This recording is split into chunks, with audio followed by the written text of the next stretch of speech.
જય હિન્દ, વંદે માતરમ મિત્રો. આજે આપણે સ્ટાન્ડર્ડ 12 ચેપ્ટર નંબર 13 એનો પોઈન્ટ નંબર 13.1 આ મુદ્દા વિશે ભણવા જઈ રહ્યા છીએ. મુદ્દાનું મેઇન હેડિંગ આપેલું છે સજીવો અને તેનું પર્યાવરણ. મિત્રો, આપણે આ ઇકોલોજી ભણી રહ્યા છીએ, ગુજરાતીમાં પરિસ્થિતિ વિદ્યા કહેવાય, જેમાં સજીવોના વસવાટ વિશેની ચર્ચા ભણવાની હોય છે. તો આ મુદ્દાની અંદર સજીવ અને એની આજુબાજુનું જે પર્યાવરણ છે એની ચર્ચા આપણે આ પોઈન્ટની અંદર કરવાની છે. તો ચાલો શરૂ કરીએ. સૌથી પહેલાં આપેલું છે કે સજૈવિક સ્તરે મતલબ સજીવોના સ્તરે પરિસ્થિતિ વિદ્યા એ મૂળભૂત રીતે દેહધાર્મિક પરિસ્થિતિ વિદ્યા જ છે. મિત્રો, આ દેહધાર્મિક પરિસ્થિતિ વિદ્યા જીવ વિજ્ઞાનની એક શાખા છે અથવા તો પરિસ્થિતિ વિદ્યાની એક શાખા છે. એનું ઇંગ્લિશ નામ આપેલું છે ફિઝિયોલોજિકલ ઇકોલોજી. તો સજીવોના સ્તરે આપણે પરિસ્થિતિ વિદ્યાનો અભ્યાસ કરતા હોઈએ તો ત્યારે એ દેહધાર્મિક પરિસ્થિતિ વિદ્યા જ છે એવું કહી શકીએ. ચાલો એના પછી કે જે વિવિધ સજીવો માત્ર જીવિત રહેવા માટે જ નહીં પરંતુ પ્રજનનના સંદર્ભે પણ તેના પર્યાવરણ પ્રત્યે કેવી રીતે અનુકૂલિત થયેલા છે તે સમજવા માટેના પ્રયત્નો છે. માનો કે કોઈ નિવાસસ્થાન અથવા કોઈ વસવાટમાં કોઈ એક સજીવ વસવાટ કરે છે તો એ સજીવ ત્યાં એટલા માટે રહેતો હોય કે ત્યાંના પર્યાવરણને એ વધુમાં વધુ અનુકૂલિત થયેલ હોય. ત્યાં એની ખાવા પીવા રહેવાની જે કાંઈ જરૂરિયાતો છે એ પૂરી થતી હોય, પણ ખાવા પીવા રહેવાની જરૂરિયાત ઉપરાંત જે વસવાટમાં એના પ્રજનનની જરૂરિયાતો પણ પૂરી થતી હોય એ વસવાટ એ સજીવને સૌથી વધુ અનુકૂળ હોય છે. ચાલો રેડી, બસ આટલું એ કહેવા માગે છે. તમે અગાઉના ધોરણોમાં અભ્યાસ કર્યો હશે કે આપણો ગ્રહ જે છે પૃથ્વી, એ પૃથ્વી સૂર્યની આસપાસ પરિક્રમણ મતલબ રોટેશન કરે છે. મિત્રો, આ બાબત તો આપણે જાણીએ છીએ, ક્યાંક પ્રાઇમરીની અંદર પણ આપણે ભણેલા હોઈએ કે આપણે પૃથ્વી ઉપર રહીએ છીએ અને પૃથ્વી છે એ સૌરમંડળનો એક ગ્રહ છે અને સૂર્યની આજુબાજુ પરિક્રમણ અથવા પરિભ્રમણ કરે છે. પૃથ્વીની ધરીનું નમણ મતલબ ઝુકાવ અથવા તો એને ઇંગ્લિશમાં કહેવાય ટિલ્ટ. પૃથ્વી છે એ અલગ અલગ રીતે એની ધરી ઉપર પણ ફરે છે, એટલે સૂર્ય બાજુએ એનો ઝુકાવ અલગ અલગ હોય છે, જેને આધારે તાપમાનની તીવ્રતા અને એનો સમયગાળો અથવા તો અવધિ એ નક્કી થાય છે અને એ મુજબ વાર્ષિક ફેરફાર એટલે કે પરિવર્તન થાય છે.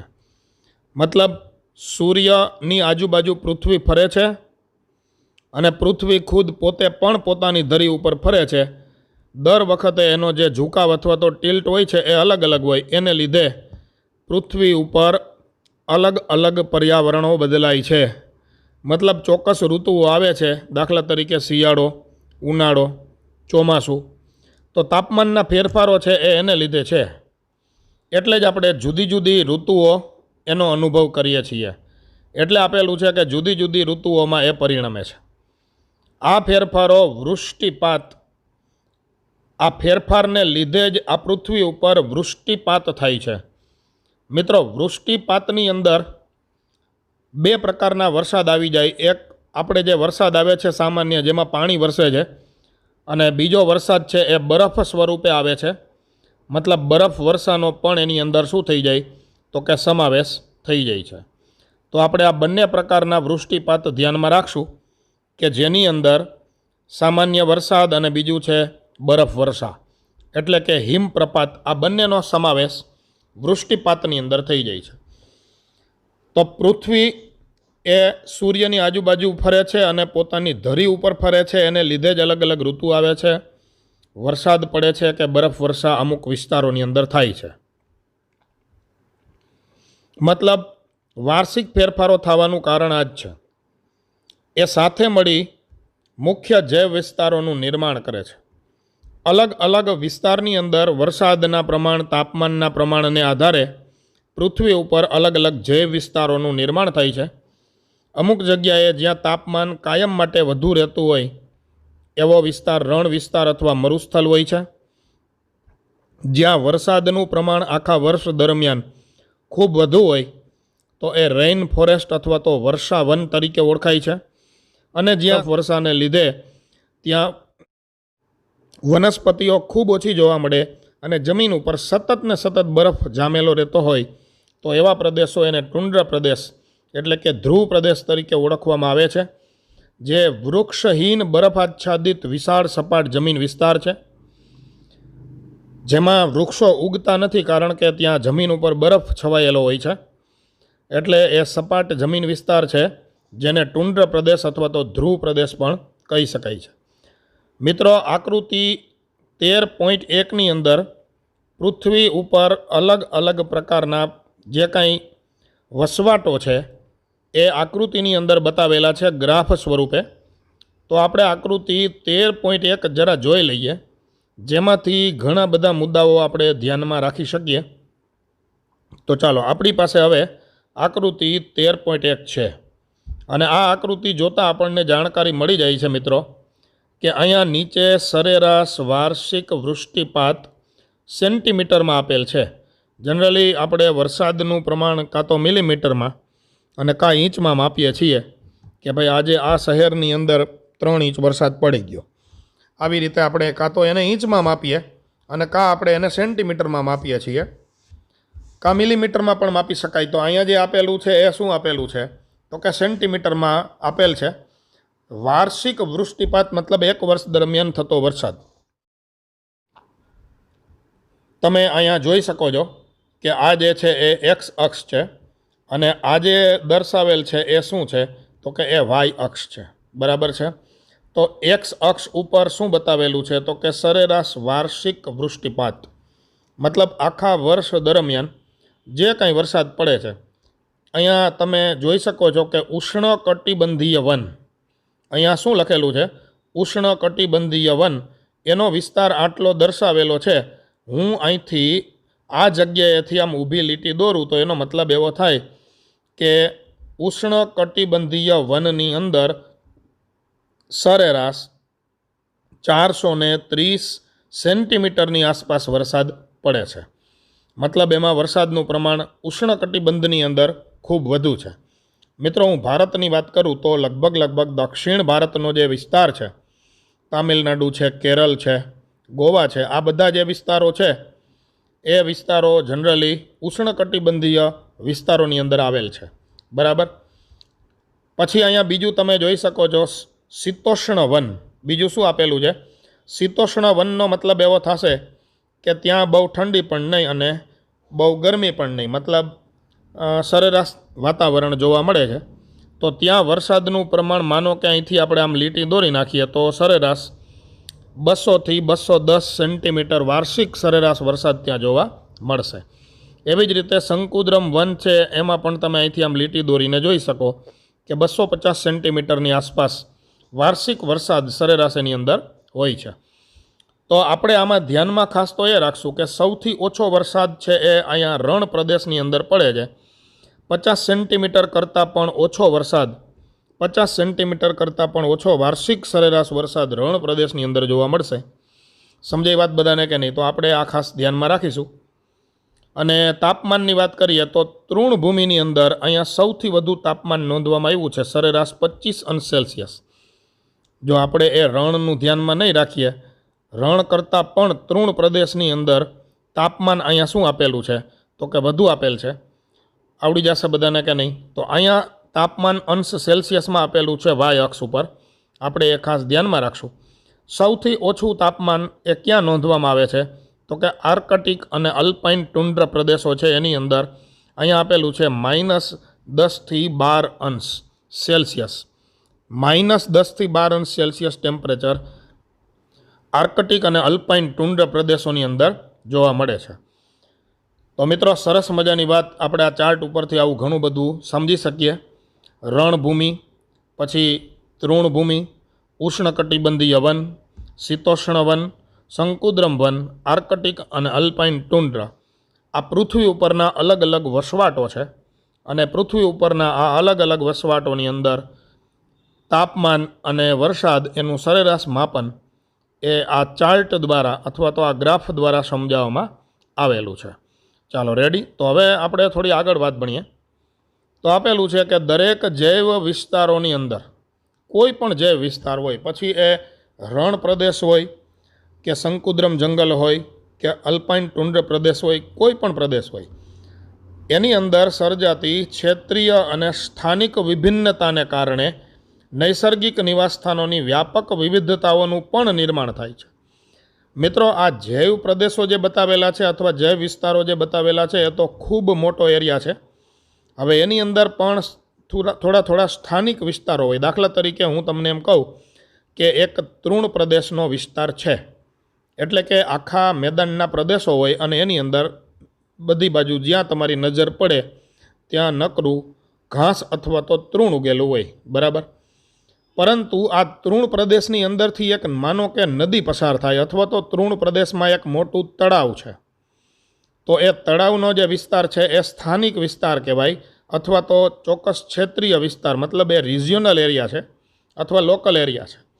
તો એની અંદર પણ વિવિધતા છે એ થોડી અલગ હોય છે, કારણ કે પાણીની આજુબાજુમાં જે પાણીમાં રહેતા હોય એવા સજીવો પણ જોવા મળે છે. બાકીના તૃણ પ્રદેશમાં એ ન પણ હોય એવું પણ બને. ચાલો રેડી.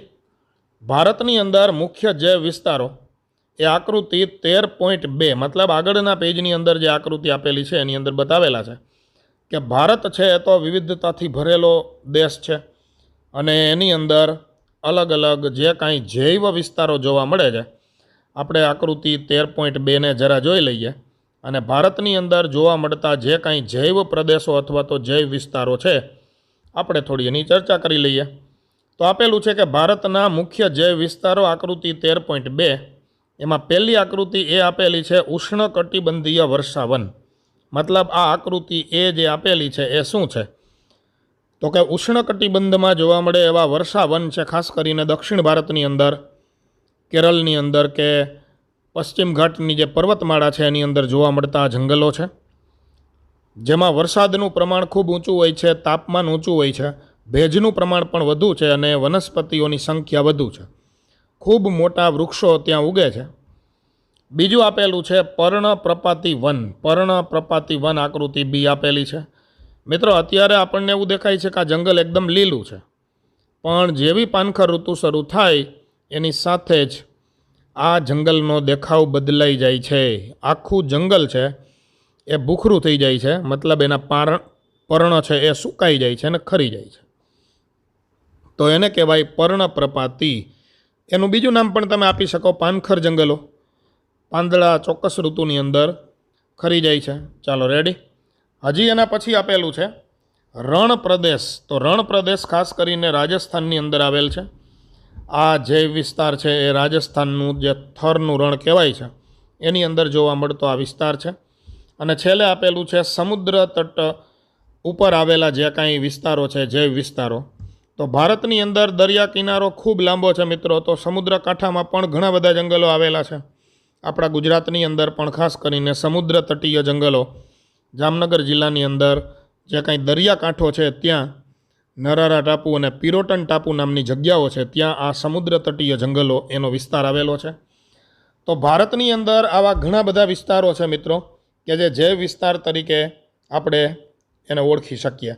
આમ જોવા જઈએ તો ભારતની અંદર બરફના પ્રદેશો પણ છે, પણ અહીંયા એનો ઉલ્લેખ કરેલ નથી. ખાસ કરીને હિમાલયના જે વિસ્તારો છે એ બરફથી છવાયેલ હોય એવા વિસ્તારો, એનો સમાવેશ પણ ભારતની અંદર થાય છે. જો કે આપણને પૂછે તો ભારતની અંદર ટોટલ જૈવ વિસ્તારો જે છે એ 4 પ્રકારના આ આકૃતિની અંદર બતાવેલા છે. આકૃતિ 13.2 એને આપણે ખાસ ધ્યાનમાં રાખીશું, બરાબર. ચાલો હજી આગળ આપણે થોડું ભણીએ કે પૃથ્વી ગ્રહ પર સજીવ જીવન ફક્ત થોડાક જ અનુકૂળ નિવાસસ્થાન પૂરતું મર્યાદિત નથી. આ ખાસ ધ્યાનમાં રાખશું કે અમુક અનુકૂળ પર્યાવરણ હોય ત્યાં જ સજીવો જોવા મળે એવું જરૂરી નથી. એટલે કે જ્યાં અનુકૂળ પર્યાવરણ ના હોય, જ્યાં અનુકૂળ પર્યાવરણ ન હોય એવા વસવાટોની અંદર પણ સજીવો ઘણી જ વખત જોવા મળે છે, બરાબર. તો આપેલું છે કે અતિશય સખત અને કઠોર નિવાસસ્થાનમાં પણ સજીવ અસ્તિત્વમાં હોય છે, જેવા કે શેકી નાખતું એટલે કે દઝાડતું રાજસ્થાનનું રણ. હવે રાજસ્થાનનું જે રણ છે એ આપણી ચામડીને દઝાડી દે, તો એવા રણની અંદર પણ સજીવો જોવા મળે છે. ચાલો રેડી. નિરંતર વર્ષાથી ભીંજાયેલા મેઘાલયના જંગલો. મિત્રો, આપણે જાણીએ છીએ કે મેઘાલયની અંદર ચેરાપુંજી નામની જગ્યા છે, ત્યાં આખા વિશ્વમાં સૌથી વધુ વરસાદ પડે છે. તો સતત ને સતત વરસાદ આવતો હોય એવા મેઘાલયના જંગલોની અંદર પણ શું જોવા મળે છે? તો કે દુનિયાના સજીવો વસે છે, બરાબર. ગહન મહાસાગરીય ખાઈઓ, મતલબ એને કહેવાય ડીપ ઓશન ટ્રેન્ચીસ, બરાબર કે નહીં? તો કહેવાનો મતલબ એમ છે કે સમુદ્રની અંદર જે ખૂબ ઊંડાઈએ, જ્યાં પ્રકાશ પણ ઉપલબ્ધ નથી, ત્યાં પણ સજીવો જોવા મળેલા છે. પછી આપેલું છે વેગવંતા પ્રવાહો.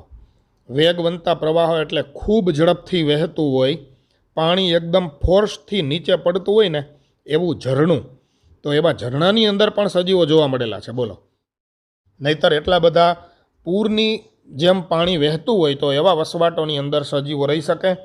તો જવાબ છે હા, એમાં પણ સજીવો જોવા મળેલા છે.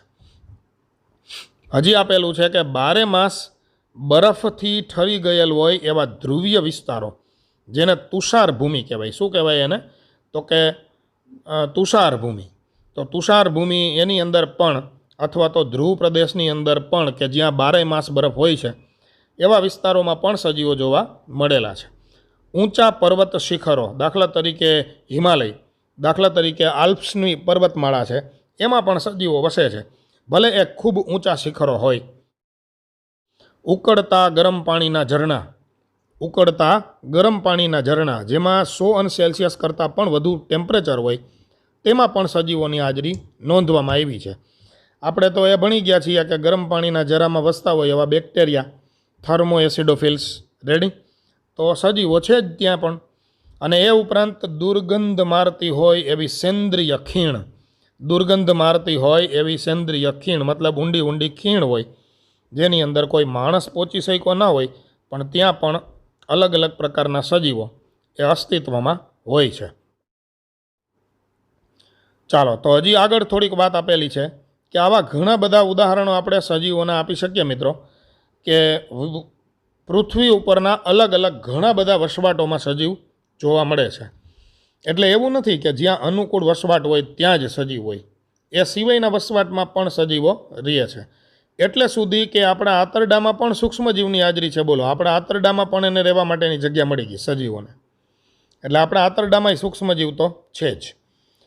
હજારો જાતિઓની અજોડ નિવાસસ્થાન તરીકે આપણું આંતરડું પણ છે. ખાસ કરીને ઇકોલાઈ બેક્ટેરિયા આપણા આંતરડાની અંદર પણ જોવા મળે છે, બરાબર.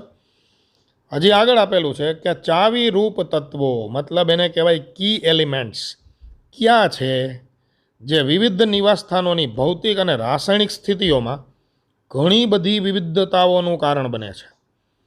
જો મિત્રો, આ પ્રશ્ન ખાલી એટલો પૂછવા માગે છે કે ભાઈ એવા મુખ્ય કયા પરિબળો છે, બરાબર સાંભળજો, એવા મુખ્ય કયા પરિબળો છે કે જેને લીધે એ વસવાટની અંદર ઘણી બધી જાતિઓની વિવિધતા હોવાનું કારણ છે. ટૂંકમાં માનો કે હું એમ કહું કે ગીરના જંગલમાં વિવિધતા વધુ છે, તો પ્રશ્ન એ થાય કે ગીરના જંગલની એવી બધી શું ખૂબી છે કે ત્યાં જાતિઓની વિવિધતા વધુ છે? તો જાતિઓની વિવિધતા વધુ હોવા માટે મુખ્યત્વે 4 પરિબળો છે ને એ ભાગ ભજવે છે. એમાં એક પરિબળ છે તાપમાન, બીજું છે પાણી, ત્રીજું છે પ્રકાશ અને ચોથું છે ભૂમિ. આ મુખ્ય 4 પર્યાવરણીય પરિબળ છે, અજૈવિક પરિબળો છે કે જે સજીવોની વિવિધતાને અસર કરે છે. અનુકૂળ તાપમાન હોય, પૂરતા પ્રમાણમાં પાણી હોય, યોગ્ય પ્રકાશ મળતો હોય અને જમીનનું બંધારણ યોગ્ય હોય ને, તો એવા વસવાટમાં જાત જાતના અને ભાત ભાતના સજીવોની સંખ્યા વધુ હોય. તો આ ટોટલ કી ફીચર્સ છે, અથવા તો કી એલિમેન્ટ છે કે જે ચાવીરૂપ તત્વો તમે એને કહી શકો. કે આ 4 એવા ઘટકો છે કે જેને લીધે, આ 4 એવા ઘટકો છે કે જેને લીધે કોઈ પણ નિવાસ સ્થાનમાં વિવિધતા શું હોય છે? તો કે ઘણી બધી એટલે કે વધુ હોય છે. ચાલો રેડી. તો હજી આગળ આપેલું છે, આપણે એ યાદ રાખવું જરૂરી છે. જો એ કહે છે યાદ રાખવાનું છે આ બધું, આપણે એ યાદ રાખવું જરૂરી છે કે ભૌતિક રાસાયણિક એટલે કે અજૈવિક ઘટકો, અજૈવિક ઘટકો એટલે મુખ્યત્વે 4 અજૈવિક ઘટક આપણે કીધા છે: તાપમાન, પાણી, પ્રકાશ ને ભૂમિ. એ એકલા આપમેળે સંપૂર્ણ રીતે કોઈ પણ સજીવની લાક્ષણિકતા દર્શાવતા નથી. મતલબ એકલું તાપમાન અથવા એકલું પાણી અથવા એકલો પ્રકાશ કે એકલી જમીન યોગ્ય હોય તો સજીવો વિવિધતા દર્શાવે એવું ન હોય. આ ચારેય પરિબળો એક સાથે સજીવ ઉપર અસર કરે અને ચારેય પરિબળો અનુકૂળ હોય તો સજીવની વિવિધતા વધે. ચાલો રેડી. આવું એ કહેવા માગે છે. એમ કે છે કે નિવાસસ્થાનોમાં રોગકારકો પણ હોય, મતલબ પેથોજન્સ પણ હોય, અલગ અલગ સૂક્ષ્મજીવો પણ હોય. કોઈ પણ નિવાસસ્થાનમાં પરોપજીવી તરીકે અલગ અલગ સજીવ પણ હોઈ શકે. જુદા જુદા પ્રકારના ભક્ષક સજીવ પણ હોય. ભક્ષક સજીવ એટલે દાખલા તરીકે સિંહ, વાઘ, દીપડો, ચિત્તો, આ બધા ભક્ષકો છે. સજીવના એવા સ્પર્ધકો એટલે કે હરીફો પણ હોય. મતલબ કહેવાનો મતલબ એટલો જ છે કે કોઈ પણ નિવાસસ્થાનની અંદર ખાલી અજૈવિક પરિબળ જ હોય ને એને લીધે એ નિવાસસ્થાન ચોક્કસ પ્રકારનું લક્ષણ દર્શાવે એવું નથી. અજૈવિક ઘટકો એ જૈવિક ઘટકો વિના રહી શકે નહીં. મતલબ કોઈ પણ વસવાટને સજીવ અને નિર્જીવ બંને ઘટકોની જરૂર તો પડે જ. ચાલો રેડી. તો હજી આગળ આપેલું છે, જોઈ લઈએ કે જેમની સાથે તેઓ સતત આંતરક્રિયા કરતા હોય. મતલબ કોઈ પણ સજીવ હોય તો એ નિર્જીવ સાથે આંતરક્રિયા કરશે અને નિર્જીવ હશે તો એ સજીવ સાથે આંતરક્રિયા કરશે. મતલબ સજીવ અને નિર્જીવ વચ્ચે સતત ને સતત આંતરક્રિયાઓ થતી હોય.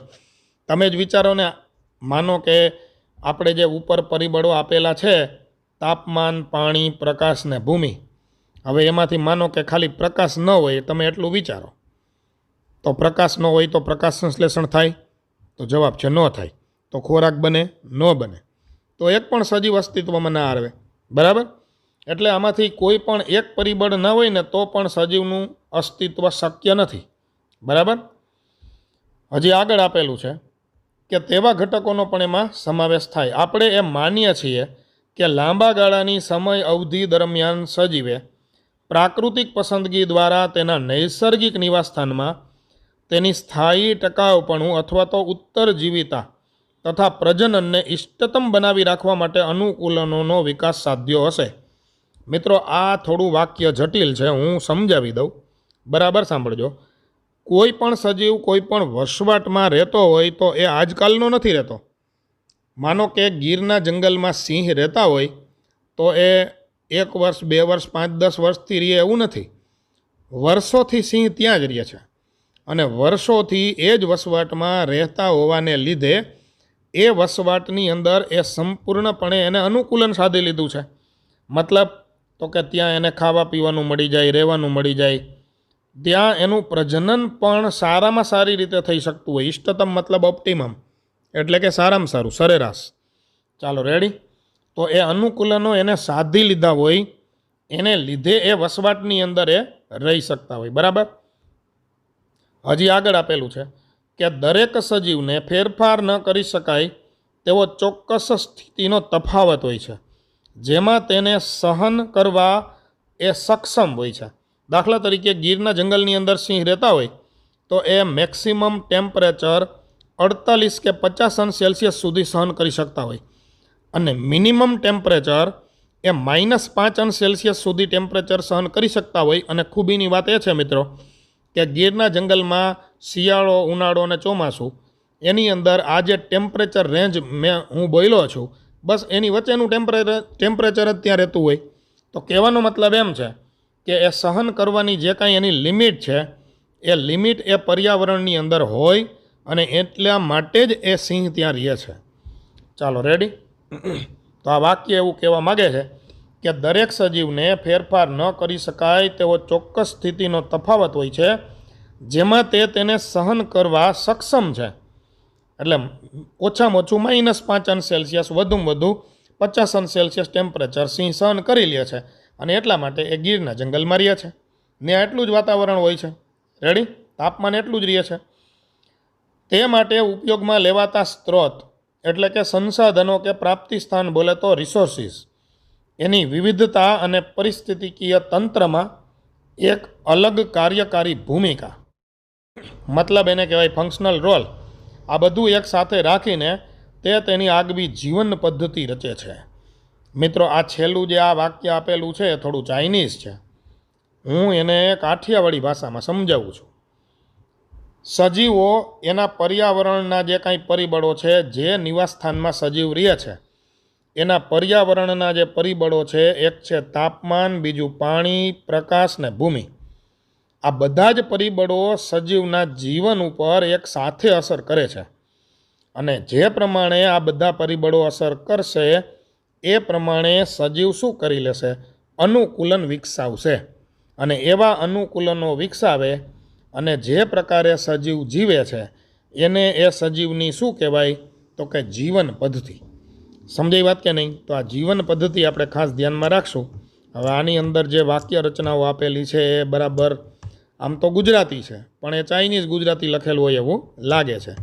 તો સંપૂર્ણપણે થિયરિકલ આ ચેપ્ટર છે એટલે એની અંદર વાક્ય રચનામાં આવા થોડા જાજા પ્રોબ્લેમ રહેશે. તો એના માટે તમે ઇંગ્લિશની ટેક્સ્ટ બુક લઈ અને એમાંથી જરા જોવો તો પણ કદાચ કાંઈ પ્રોબ્લેમ આવશે નહીં. આપણે આ જે પોઈન્ટ ભણ્યા છીએ એની અંદરથી આપણે MCQ માટે એને ધ્યાનમાં રાખી શકાય. થિયરીમાં પૂછાય એવી કોઈ ખાસ એટલી બધી શક્યતા છે નહીં. તો આમાંથી MCQમાં પૂછી શકાય એવા પ્રશ્નો આપણે ખાસ તૈયાર કરવાના છે. બરાબર? તો મિત્રો, આજનું લેક્ચર આપણે અહીંયા સુધી રાખીએ. આના પછીના લેક્ચરની અંદર આપણે સજીવના પર્યાવરણીય પરિબળો જે છે, તાપમાન, પ્રકાશ, પાણી અને ભૂમિ, આ પરિબળો વિશેની ચર્ચા આના પછીના લેક્ચરમાં આપણે કરીશું. તમે ચેનલને સબસ્ક્રાઈબ કરેલી ન હોય તો સબસ્ક્રાઈબ કરી લેજો. વિડીયોને લાઈક અને શેર કરજો. આવજો મિત્રો, ફરી મળીશું. સાથે મળી જીવ વિજ્ઞાન ભણીશું. સૂતરિયા સરના. જય હિન્દ, વંદે માતરમ.